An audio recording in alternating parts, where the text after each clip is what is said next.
안녕하십니까. 반갑습니다. 기업경영관리자문회사 A큐브의 윤상필 대표입니다. 저희가 여러 중소기업들의 경영관리 자문을 맡고 있는데요. 그 중에서도 저희가 여러 파트 중에서 또 가장 또 전문적인 분야는 저희가 법인 전환에, 개인사업자의 법인 전환에 관련된 부분들에 대해서 많이 또 저희가 경영 컨설팅을 해드리고 있습니다. 근데 이제 이 개인사업자분들을 만나서 법인 전환을 고민하시는 분들을 저희가 만나 뵙다 보니까 이제 그분들께서 좀 오해하시는 부분들 또 오류난 부분들이 좀 있지 않나라는 생각을 해서 오늘 영상에 대응을 좀 찍어볼까 했습니다. 우선은 많은 요즘 개인사업자분들 중에서 어느 정도 일정 부분 매출이익이 올라가신 분들은 성실시공 확인 대상자에 근접했거나 또는 성실시공 확인자가 되셨던 이런 각 업종별의 매출 한계가 넘어진 분들이 많이 상담을 하십니다. 근데 이제 그분들이 상담을 하실 때 이제 딱 하나 생각하시는 게 그거예요. 개인사업자에서 법인전환을 왜 하시려고 하십니까? 라고 하면 세금이 좀 준다고 해서 라고 얘기를 하십니다. 자, 근데 여기서 이제 첫 번째 이제 물음표가 생기는 거죠. 개인사업자에서 법인으로 전환을 했는데 세금이 준다. 이게 맞을까요? 여기서 지금 좀 말에 오류가 좀 있거든요. 왜냐하면 개인사업자에서 법인 전환을 했는데 법인으로 전환을 하면 세금이 준다. 그러면 사실은 다시 반대적으로 생각하면 개인사업자분들이 법인보다 세금을 많이 낸다는 얘기지 않습니까? 그러면 세금을 많이 내는데 굳이 개인사업자를 할 이유가 뭐가 있겠어요? 다 법인으로 하지. 그렇지 않겠습니까? 그래서 이 말에 조금 다른 방향으로 본다면 이렇게 좀 수정을 하면 어떨까 싶습니다. 개인사업자에서 법인으로 전환을 하면 세금이 주는 게 아니고요. 세금을 줄이는 방법, 즉 절세하는 방법이 좀 많아진다. 이렇게 이해하시면 좀 좋을 것 같습니다. 그래서 이 뉘앙스가 좀 차이가 있거든요. 왜냐하면 많은 또 법인 전환을 하셨던 분들께서 전환하시고 나서 이런 말씀들을 많이 하세요. 세금이 준다고 그래서 법인으로 전환을 했는데 막상 복잡하기만 하고 실제적으로 세금이 주는 느낌은 별로 없다. 맞습니다. 왜냐하면 대한민국 세수체계가 그렇게 허술하지 않거든요. 그냥 단순히 개인사업자에서 법인으로 전환만 한다고 해서 세수가 줄지는 않습니다. 그러면 왜 세무사도 그렇고 많은 컨설턴트들이 와서 지금 내가 이렇게 세금을 많이 내고 있는데 좀 법인으로 전환하면 세금이 줄 거라고 이런 식으로 얘기를 하느냐라고 말씀을 좀 하실 수 있는데 아까도 말씀드렸듯이 세금이 주는 방법이 많아지는 거지 세금 자체가 주는 건 아니기 때문에 실제적으로 법인만 전환을 해놓고 예전 개인사업자처럼 똑같이 아무것도 하지 않으면 아무 일도 일어나지 않습니다. 쉽게 말해서 세금이 절세되지 않는다는 거죠. 그래서 그러면 왜 어떤 방법을 해야 세금이 절세가 되느냐? 자료를 좀 보고 만약에 개인사업자에서 법인으로 전환했을 때 세금적 측면들이 어떤 식의 방법을 진행이 돼야 세금적인 차이가 있는지에 대해서 자료 화면을 좀 보고 말씀을 드리도록 하겠습니다. 자, 여기 보시면 이제 성인연마 제조업의 업종에 계신 제조업 업체가 법인을 이제 작년에 전환을 좀 할까 하고 먼저 문의를 좀 했던 업체에 대해서 잠깐 보도록 하면 저희는 일단 법인을 전환을 좀 하시겠거나 아니면 고민을 하시는 부분들이 있으면 그냥 전환을 하세요라는 부분들이 아니고 점검을 좀 해봅니다. 실제적으로 재무제표와 대표님의 면담을 좀 통해서 이 회사가 법인으로 전환할 필요가 있는지 없는지를 좀 판단을 먼저 합니다. 많은 수의 또 업체 중에서 그저 법인 전환을 하지 않아도 되는데도 불구하고 그냥 단순한 논리에 의해서 어떤 컨설팅적인 논리 또는 그냥 단순 세금에 대한 논리만 가지고 법인을 전환하는 경우도 있기 때문에 그런 것들을 좀 방지하기 위해서 사전에 대표님과 면담을 통해서 또 그리고 재무제표라든지 그 회사의 앞으로의 산업 발전 구조를 고민해서 법인에 대해서 전환할지에 대해서 좀 여부를 좀 판단을 하고요. 그리고 1차적으로는 숫자를 좀 가지고 그래서 재무제표를 가지고 이 회사가 현재 지금 법인 전환할 필요가 있는지를 1차적으로 좀 진단을 합니다.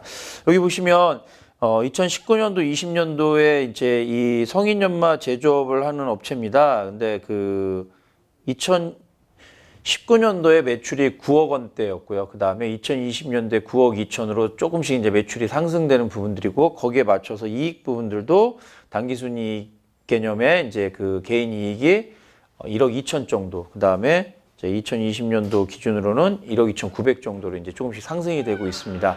자, 이걸 이제 연간 개인 수익을 약 1억 원 기준으로 봤을 때, 이제 과세 표준 기준으로 보면 1억 2천 정도면 과세 표준 기준으로 한 1억 원 정도로 볼 수 있겠거든요.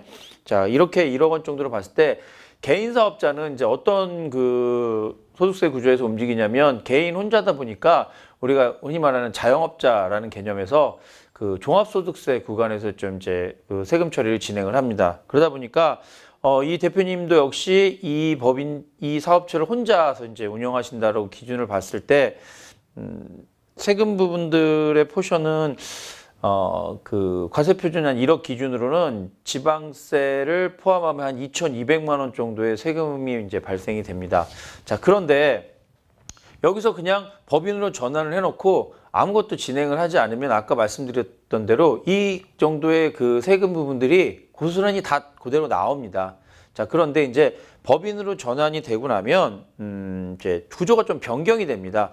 그러니까 대표님께서 법인으로 전환을 해놓고 손익계산서에 대한 큰 차이는 없는데, 이제 그 이익을 다시 이제 가져가는, 이익을 환원하는 방식에 대해서 좀 차이가 납니다. 첫 번째는 개인사업자 때는 아까 말씀드렸듯이 종합소득세에 그 적용을 받는 그 자영업자 개념이었다면, 이제 법인으로 전환이 돼서 거기서 첫 번째 대표님께서 일을 하실 때는 일반 근로자와 똑같은 근로소득세 개념으로 그 수입을 가져가실 수 있거든요. 그러다 보니까 내가 만약에 1억 원을 벌었다면, 여기 기준으로 우리가 이제 급여를 한 그 수익 1억 원 중에서 급여 절반 정도를 이제 5천만 원 정도로 급여를 이렇게 책정을 하고요. 자, 그렇게 해서 본인께서 한 5천만 원 정도를 가져가셔서 뭐 생활비라든지 이런 걸 쓰시고 나면, 나머지 금액에 대해서는 어떻게 될까요? 예, 세금을 법인세를 내고, 또 그 우리 주주라는 게 이제 발생이 되면서 그 주식을 갖고 있는 그 주주분들한테 배당을 진행을 할 수 있도록 되어 있습니다. 그러다 보니까 꼭 대표님 혼자서 가져가시는 게 아니고, 예를 들어서 뭐 배우자분이 되실 수도 있고 자녀분이 될 수도 있고, 지분을 분산할 수 있는 인원들이 많다 보니까 실제적으로 그 배당소득세에 대해서 비율이 좀 낮아지는 부분들도 있고요. 또 여기 보시면은 이제 근로자 신분으로 또 진행이 되다 보니까 퇴직소득세 부분들이 이제 발생이 됩니다. 근로자가 아닐 때는 퇴직소득세가 없죠. 퇴직금이라는 자체가 없겠죠. 근데 이제 근로생활자로 변경되면서 일반 직원처럼 대표님도 퇴직금이 발생을 하니까, 그 퇴직금에 대해서 또 적립을 해서 나중에 퇴직금으로 가져가실 수 있도록 저희가 프로그램을 또 만들겠죠. 또 향후에 그 배당에 관련된 부분들은 꼭 나만 가져가는 게 아니고, 아까처럼 자녀분들이 가져갈 수 있으니까 그 동시에 어떻게 보면 증여 효과들도 발생될 수가 있습니다. 그래서 여기 향후 그 배당세 상속세 감소 효과 또는 증여세 감소 효과라고 좀 표시가 될 수 있습니다.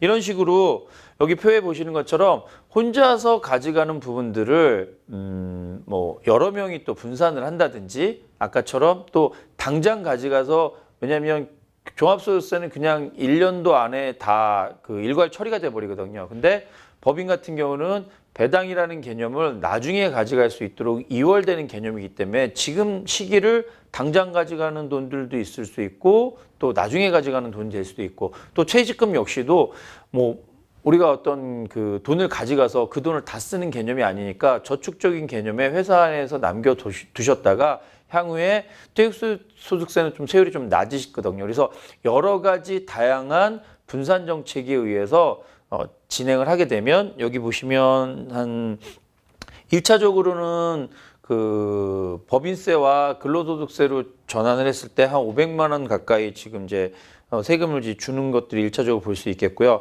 그 다음에 두 번째는 이제 그 여기는 이제 그 계산되지 않아 있지만, 실제적으로 2차 조세라고 표현을 하긴 하는데, 국민연금과 의료보험들도 어떤 입장에서 사업주 입장에서는 상당히 좀 큰 부담이 되실 수 있는데 이건 역시도 과세표준 기준이 개인 사업자 같은 경우는 보통 내가 버는 수입하고 내가 가는 어떤 재산이라든지 이런 것들이 다 합산되는데 법인 같은 경우는 아까 그 일반적으로는 그 내가 받은 급여의 기준으로 진행이 되기 때문에 1차적으로 이 정도 급여를 받으실 때는 이 2차 조세라고 하는 건강보험료 전체적으로만 6.86%, 그다음에 국민연금 9% 여기에 대한 어떤 포션도 줄기 때문에 건강보험료나 이 국민연금에 대한 어떤 2차 조세분들의 그 하락 효과도 좀 있고요. 또 마지막으로 그 상속세 또는 증여세를 감소시켜서 왜냐면 내가 가는 게 아니고 우리 다른 분들께서 이렇게 가져가는 왜냐면 만약 우리 자녀한테 제가 돈을 준다면 제가 받은 다음에 소득세를 다 내고 우리 자녀한테 줄 때는 증여세를 또 내야 되거든요. 그럼 결국 세금을 2번 낼 걸 이렇게 한 번으로 다이렉트로 가게 되면 세금이 또 줄 수도 있습니다. 자, 이런 일련의 모든 과정들이 실제적으로는 법인 전환 이후에 어떻게 지분을 분산하고 또 법인 전환 이후에 어떻게 소득세, 근로소득세를 또 결정하고 또 퇴직금의 금액의 한도는 어떻게 잡는지 이런 일련의 여러 가지 행위들이 일어나야지만 아까 서두에 말씀드린 것처럼 세금이 주는 거지 그냥 단순히 개인 사업자에서 법인으로 전환만 했다고 해서 세금이 줄지는 않는다. 그건 어찌 보면 한편에 또 거짓말이 될 수도 있다라고 말씀을 드리겠습니다. 자, 오늘은 개인 사업자의 법인 전환 중에서 우리가 단순하게 개인 사업자에서 법인으로 전환해 두면 세금이 준다. 여기에 대한 그 생각적인 좀 오류, 그 말의 오류에 대한 부분들에 대해서 오늘 알아봤습니다. 앞으로 저희가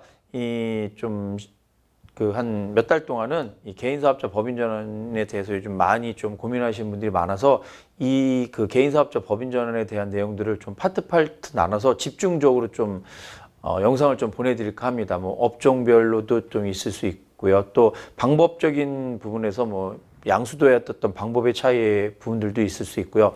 또 더 나가서는 이제 하면 안 되는 그 법인 전환을 하시면 안 되는 그 인원들에 대해서도 저희들이 좀 말씀을 드릴 테니까 잘 판단하셔서 어려운 시절에 또 내가 이런 퇴금 부분들에 대해서 좀 크게 좀 줄일 수 있는 어떤 절세 방안들 찾아볼 수 있도록 하겠습니다. 오늘 영상 이걸로 마치도록 하겠습니다. 감사합니다.